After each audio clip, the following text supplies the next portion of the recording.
प्यारे दोस्तों, एक बार फिर आपका स्वागत है हमारे YouTube चैनल फेमस स्टोरीज में। हम आज फिर नया वीडियो नई जानकारी के साथ आपके सामने प्रस्तुत कर रहे हैं। दोस्तों, आज की कहानी बड़ी ही प्रेरणादायक और मोटिवेशनल है, इसलिए इस कहानी को पूरा सुनिएगा। इस कहानी से आपके जीवन को बहुत सारी प्रेरणा मिलने वाली है। इस कहानी को सुनने के बाद आप कभी भी तन मन धन से गरीब नहीं रह सकते, और जो लोग अपनी पत्नियों से मोहब्बत करते हैं वे लोग इस वीडियो को जरूर देखिएगा।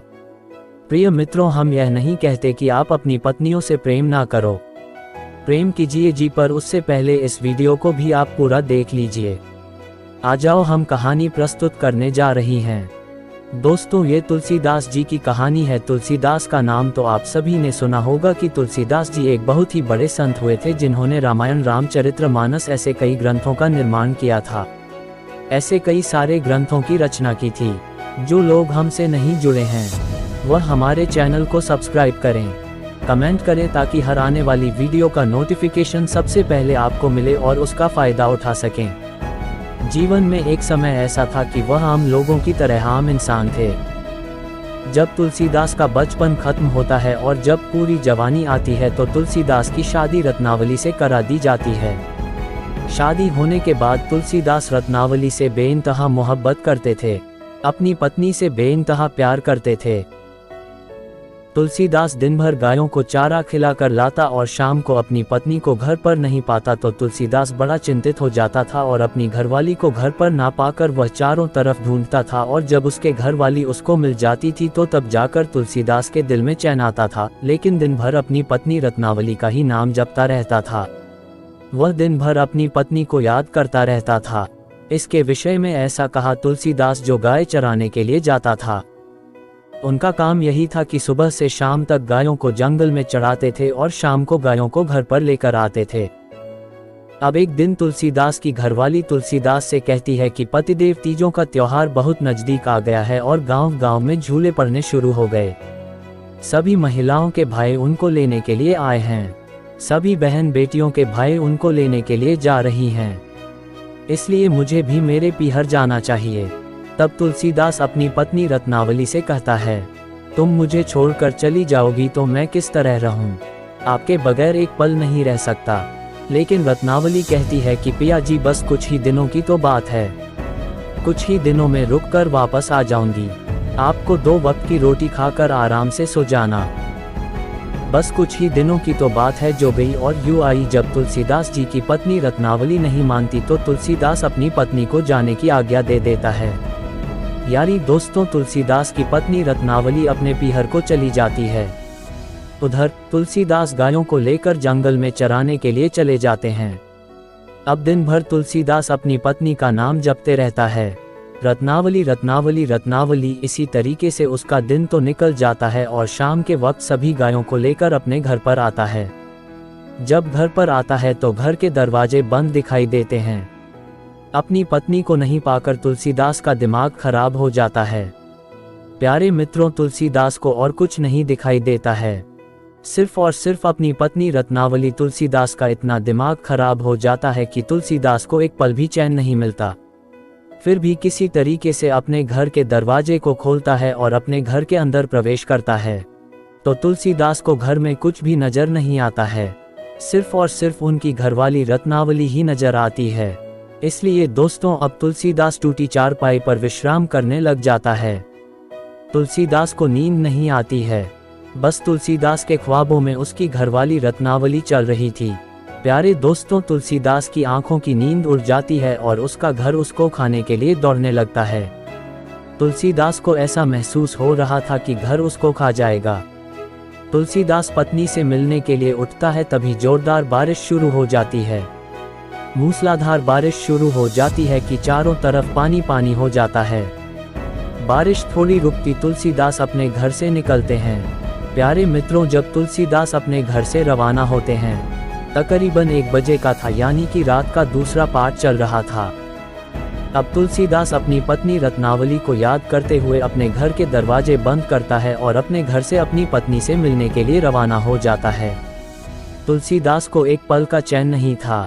तुलसीदास अब यही सोच रहा था कि जितना जल्दी हो सके मैं अपनी पत्नी से मिलूंगा। धीरे धीरे बारिश बरस रही थी और तुलसीदास नंगे पैर अपनी पत्नी से मिलने के लिए रवाना हो जाता है। बारिश की वजह से रास्ते में कीचड़ बना हुआ था। आधे रास्ते में जब तुलसीदास पहुंचते हैं तो प्रिय दर्शकों, तुलसीदास के आगे एक नदी आ जाती है। तेज बारिश होने की वजह से नदी अपने उफान पर थी। नदी में बहुत तेज पानी का बहाव था। अब तुलसीदास नदी के किनारे खड़े हो जाते हैं और सोचने लगते हैं कि इस नदी को पार कर मैं अपनी रत्नावली तक कैसे पहुंचे, लेकिन पहुंचना मुझे जरूर है और जब तक मैं अपनी पत्नी से नहीं मिलूंगा तब तक मुझे चैन नहीं मिलेगा। तुलसीदास नदी के किनारे खड़े होकर यही सोच रहे थे कि दोस्तों, तभी तुलसीदास को पानी में एक नाव जैसी चीज बहती दिखाई देती है। पानी में बहती हुई नाव तुलसीदास की तरफ आ रही थी। उसको देखकर तुलसीदास अपने मन में विचार करने लगते हैं कि मेरी पत्नी रत्नावली कितनी समझदार हैं। वह भी मुझसे मोहब्बत करती है, उसको भी मेरे बगैर चैन नहीं है, इसलिए मेरे लिए मुझे नदी पार करने के लिए नाव भेजी है। तुलसीदास उस मुर्दे को नाव समझकर और उस पर सवार हो जाता है। पानी के बहाव के साथ साथ ही धीरे चलते हुए तुलसीदास नदी को पार कर लेता है और सिर्फ अपने मुख से रत्नावली अपनी पत्नी का नाम जपता रहता है। दर्शकों, मध्य रात्रि का समय हो चुका था।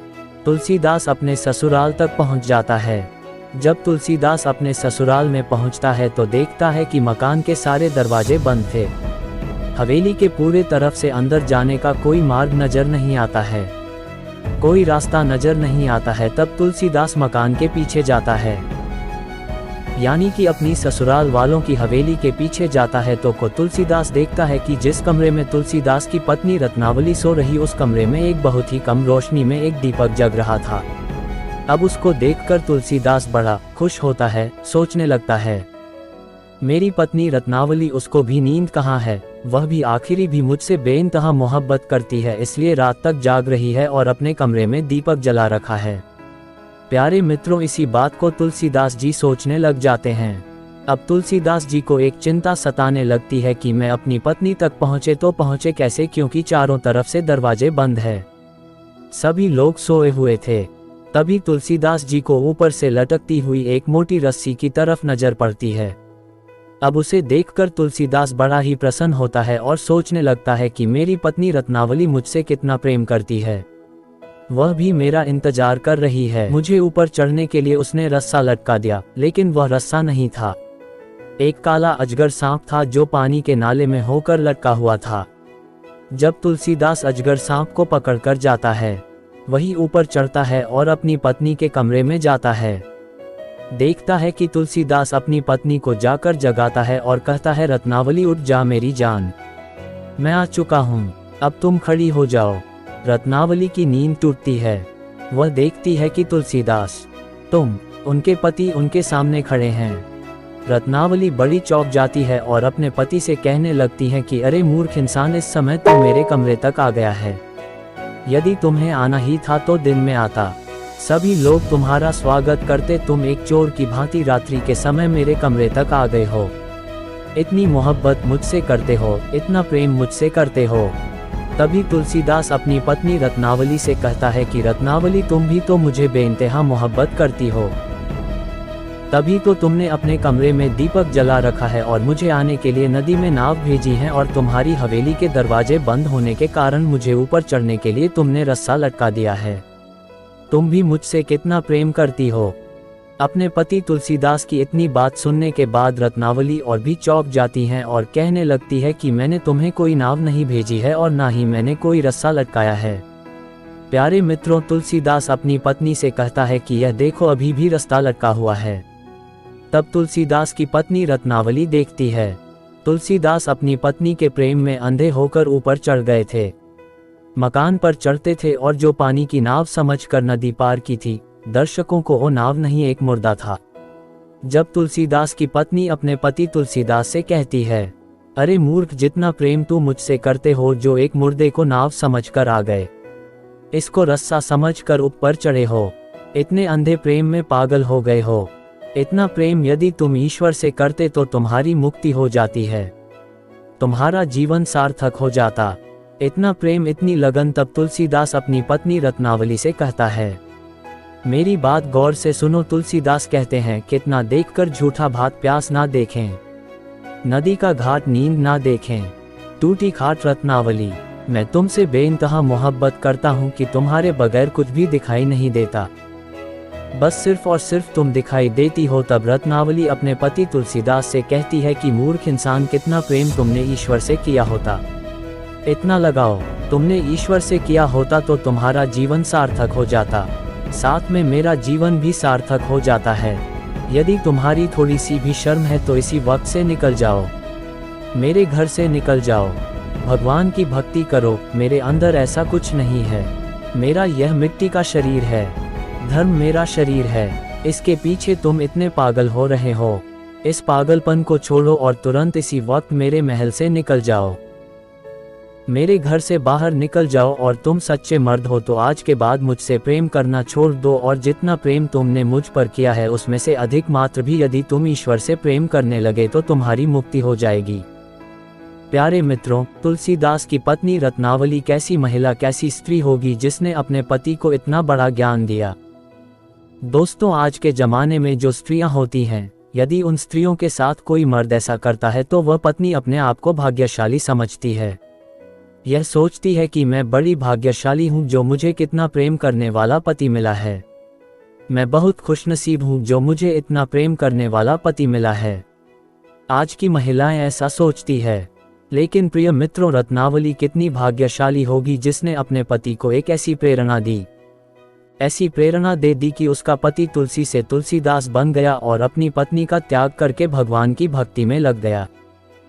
अपनी पत्नी की बात सुनने के बाद तुलसीदास, प्यारे दर्शकों, जो सच्चा मर्द होता है, जो सच्चा इंसान होता है, उसके दिल में एक ऐसी चोट लगती है, और ऐसी चोट तब लगती है जिससे हम बेइंतहा मोहब्बत करते हैं। अब यदि वही हमें दुत्कार कर भगा दे तो भी प्यारी दर्शकों सीने में खंजर की तरह लगता है। ऐसा ही कुछ तुलसीदास के साथ हुआ था। तुलसीदास अपनी पत्नी रत्नावली से बेइंतहा मोहब्बत किया करते थे, अपनी पत्नी रत्नावली को बहुत ही चाहते थे, अपने प्राणों से भी ज्यादा चाहते थे।